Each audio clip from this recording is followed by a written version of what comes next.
नमस्कार दोस्तों, आज की कहानी है अमृता प्रीतम जी की लिखी हुई कर्मावली। तो चलिए शुरू करते हैं। बड़ी ही सुंदर तंदूर की रोटी थी, पर सब्जी की तरी से छुआ और मुंह को नहीं लगता था। इतनी मिर्चें! मैं और मेरे दोनों बच्चे सी सी कर उठे। यहाँ बीबी जाटों की आवाजावी बहुत है। शराब की दुकान भी यहाँ कोसों में एक ही है।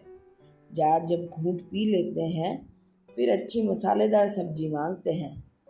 तंदूर वाला कह रहा था। यहाँ जाट शराब? हाँ बीबी, घूंट शराब का तो सभी पीते हैं, पर जब किसी आदमी का खून करके आए तब जरा ज्यादा ही पी लेते हैं। यहाँ ऐसी घटनाएं। अभी तो परसों तरसों कोई 5-6 आए थे। एक आदमी मार के आए थे, खूब चढ़ा रखी थी, लगी शरारती करने। वह देखो, मेरी तीनों कुर्सियां टूटी पड़ी हैं। परमात्मा भला करे पुलिस वालों का, वे जल्दी पकड़ के ले गए उन्हें, नहीं तो मेरे चूल्हे की ईंटें भी ना मिलती। पर कमाई भी तो हम उन्हीं की खाते हैं। कैशलिया नदी देखने की सनक मुझे उस दिन चंडीगढ़ से फिर एक गांव में ले गई थी। पर मित्रों, में चली बात शराब तक पहुंच गई, और शराब से खून खराबे तक। मैं उस गांव से जल्दी जल्दी बच्चों को लेकर लौटने को हो गई थी। तंदूर अच्छा लिपा पुता और अंदर से खुला था, और भीतर की ओर एक तरफ कोई 6-7 खाली बोरियां तानकर जो पर्दा कर रखा था, उसके पीछे पड़ी 3 खाटों के पाए बताते थे कि तंदूर वाले के बाल बच्चे और औरत भी वहीं रहते थे। मुझे लगा इतना बड़ा खतरा नहीं था। वहाँ पर औरत की रिहायश थी, इज्जत की रिहायश थी। किसी औरत ने टाट का कांटा मोड़ा, बाहर की ओर झांक कर देखा और फिर बाहर आकर मेरे पास आ खड़ी हुई। बीबी, तूने मुझे पहचाना नहीं? नहीं तो। वह एक सादी सी जवान औरत थी। मैं उसके मुंह की ओर देखती रही, पर मुझे कोई भूली बिसरी बात भी याद नहीं आई। मैंने तो तुझे पहचान लिया है बीबी। पिछले साल, न सच उससे भी पिछले साल तू यहाँ आई तो थी। आई तो थी मैं। सामने मैदान में एक बारात उतरी थी। हाँ, मुझे ये याद है। वहाँ तूने मुझे डोली में बैठी हुई को 1 रुपया दिया था। बात याद आई?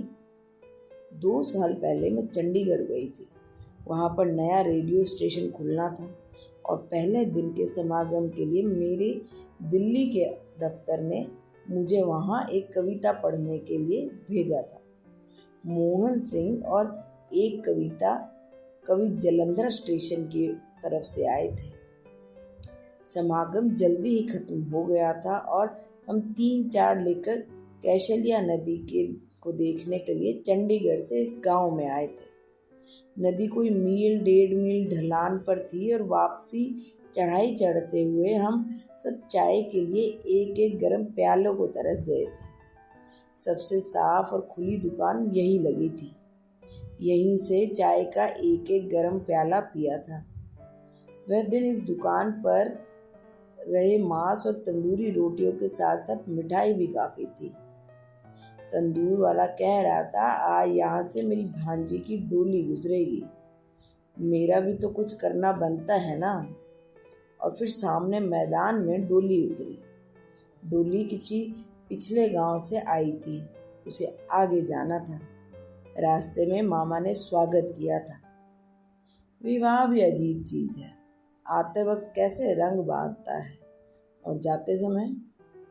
हम में से एक ने कहा था, और चाय के घूंटों के साथ रंग की फिलॉसफी भी गर्म होती गई थी। रुको, मैं नई दुल्हन का मुंह देखाऊं, भला उसके मुंह पर आज कैसा रंग है।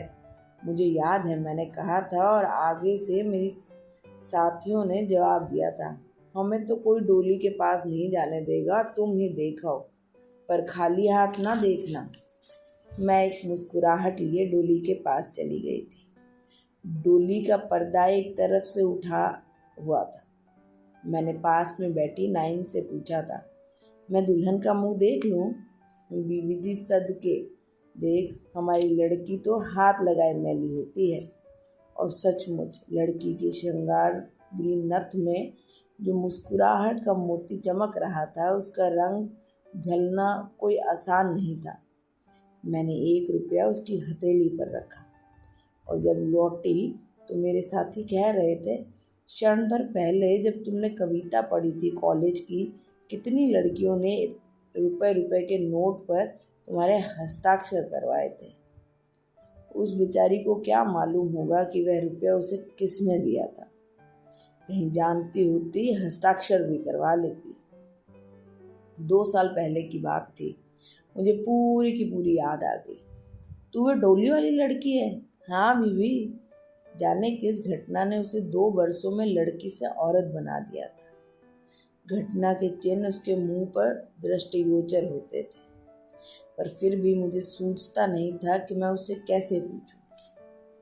बीबी, मैंने तेरी तस्वीर अखबार में देखी थी, 1 बार नहीं 2 बार।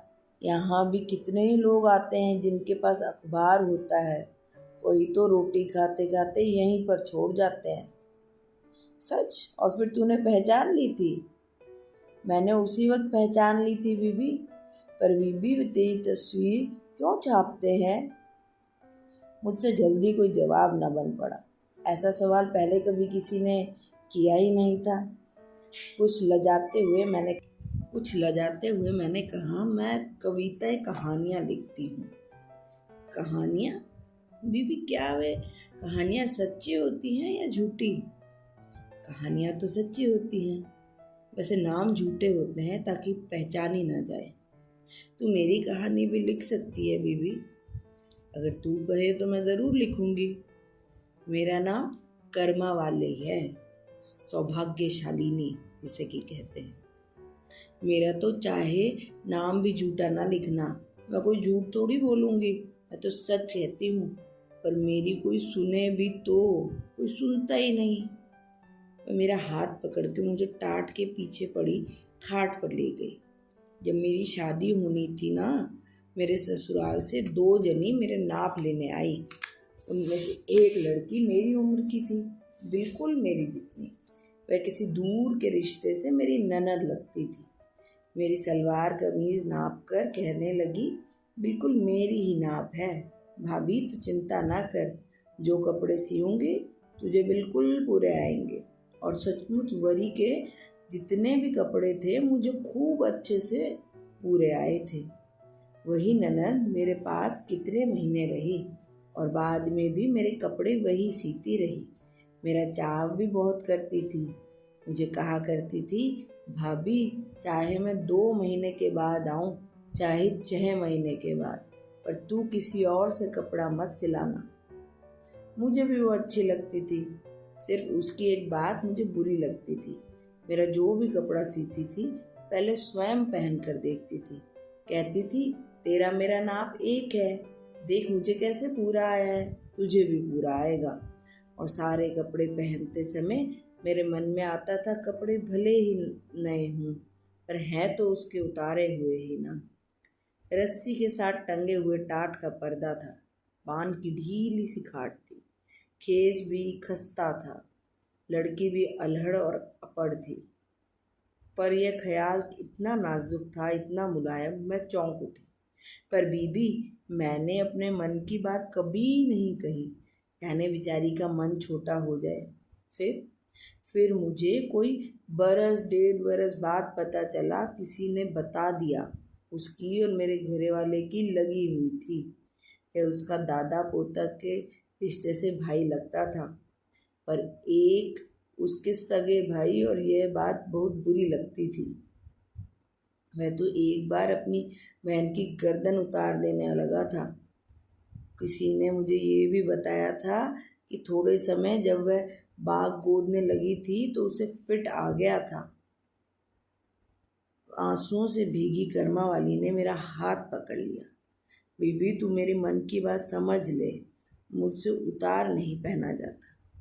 मेरी गोटा किनारी वाली शलवारें, मेरी तारों जड़ी चुनरियाँ और मेरी सिल्मों वाली कमीजें सब उसका उतार थे, और मेरे कपड़े की भांति मेरा घर वाला भी। कर्मा वाली की आवाज़ के आगे मेरी कलम झुक गई। कौन लेखक ऐसा फिक्रा लिख देता। अब बीबी मैं वे सारे कपड़े उतार आई हूँ, अपना घर वाला भी।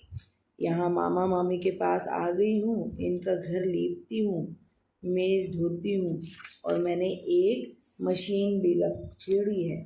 4 कपड़े सी लेती हूँ और रोटी खा लेती हूँ। भले ही खद्दर जुड़े चाहे लट्ठा, मैं किसी का उतार नहीं पहनती। मेरी मामा सुलह कराने को फिर रहा है, मेरे मन की बात नहीं समझता। मैं जैसे जी रही हूँ वैसे ही जी लूँगी और कुछ नहीं चाहती। तो सिर्फ एक बार मेरे मन की बात लिख दे। कर्मावाली के जिस जिस्म के साथ कहानी घटी थी उसे मैंने एक बार अपनी बाहों में भींचा।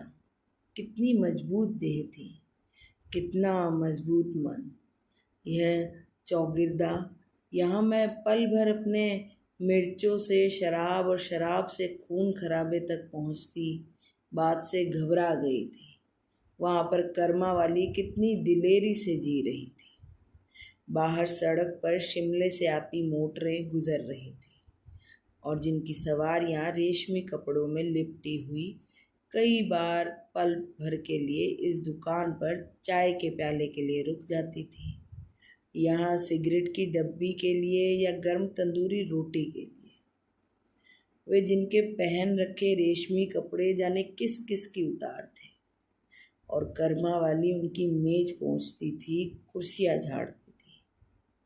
वह कर्मा वाली जिसने एक खद्दर की कमीज़ पहन रखी थी जो अपने जिस्म पर किसी का उतार नहीं पहन सकती थी। बीबी मैंने तेरा वह रुपया संभाल कर रखा हुआ है। सचमुच अब तक? हाँ बीबी, वह रुपया मैंने उस समय अपनी नाइन को पकड़ा दिया था, और फिर उसके दूसरे दिन की बात थी जब मैंने तेरी तस्वीर देखी थी। मैंने नाइन से वह रुपया लेकर संभाल लिया था। तू बीबी मुझे उस रुपये पर अपना नाम लिख दे, फिर तू जब मेरी कहानी लिखेगी मुझे ज़रूर भेजना। और कर्मा वाली ने उठकर खाट के नीचे रखा ट्रंक खोला। ट्रंक में एक लकड़ी की संदूकची थी।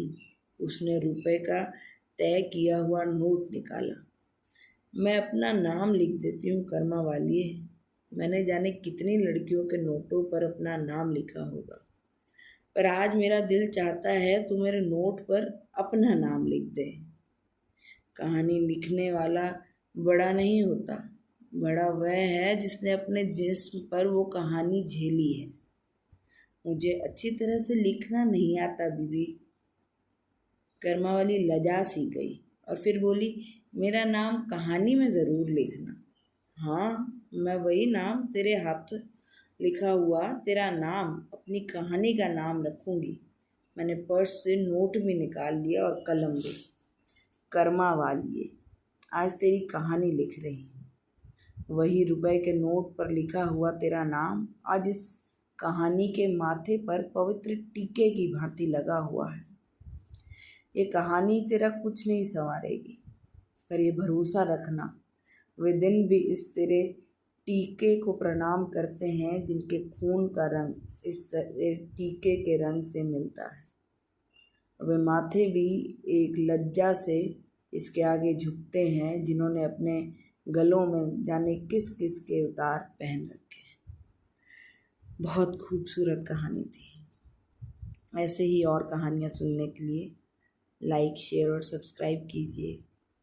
चलिए मिलते हैं अगली कहानी में, तब तक के लिए बाय बाय।